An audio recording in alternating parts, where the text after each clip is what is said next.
Benzin, gibrid, тоқ туғандары. Үшеуі тең бар екен мына. Toyota Corolla келіп қалды. 2019 1.8 объемды бензин, гибрид тоқ. Үшеуі мен тең жүресіздер. Батарейкасын есі айтып отады, мощный дейді.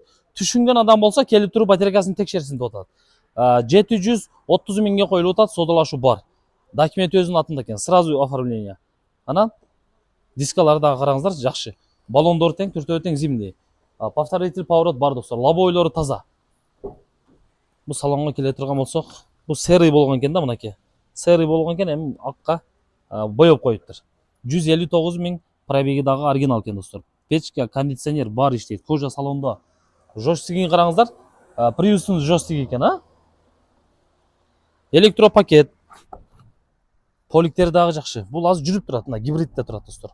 Полный нагрузканы қылып тұрып, полный нагрузканы бергенде достар. 12-13 минут гибрид іште береді отады. Өзінің штатының кішінекем Android мониторы бар екен. Мына жерде функциялары дағы бүт бар іштейді.